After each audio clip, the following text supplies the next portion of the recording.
పాత్రియా are మోయర్తే 115 దేశాల ప్రతినిధులు ఉన్న దేశం యునైటెడ్ నేషన్.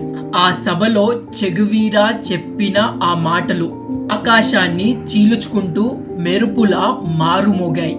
అతను మాట్లాడింది కేవలం క్యూబా కోసం కాదు, న్యాయం కోసం అండ్ కష్టాల్లో ఉన్న ప్రజల కోసం. తన ప్రాణాలని లెక్క చేయకుండా పోరాడి కేవలం 39 సంవత్సరాలలోనే తుది శ్వాస విడిచారు.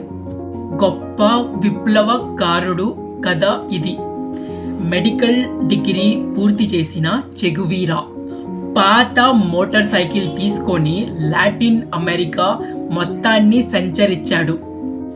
కుష్ఠ రోగుల కాలనీలు, రక్తం దిగుతున్న గణికారులు, ఆకలితో ఖాళీ కళ్ళతో చూస్తున్న పిల్లలు. ఈ ప్రయాణం అతని గుండెల్లో తెలియని కోపాన్ని రగిలించింది. ఇది నా దేశం కాదు, నా సమస్య కాదు అని ఆయన అనుకోలేదు. అన్యాయాన్ని ఎదురించాలనే ఆ నమ్మకమే ఆయన్ని నడిపించింది. ఫిడిల్ కాస్ట్రోతో కలిసి సియరా మరిస్టా పర్వతంలో గెరిల్లా యుద్ధాన్ని ప్రారంభించారు.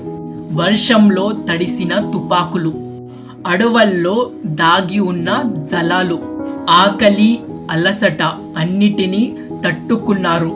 పోరాటంలో తుపాకీ పట్టుకొని దళాన్ని ముందుకి నడిపించాడు. చివరికి క్యూబా దేశానికి స్వాతంత్రం తెచ్చించాడు.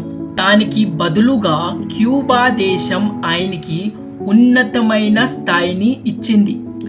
కానీ ఆయన ఆ పదవిని వదులుకున్నారు. ఆయన కష్టాల్లో ఉన్న బొలివియా దేశం కోసం మళ్ళా అడవిలోకి దిగారు. అలా 39 సంవత్సరాలకే ఆయన ప్రాణాల్ని కోల్పోయారు. A man may die, but not his ideas.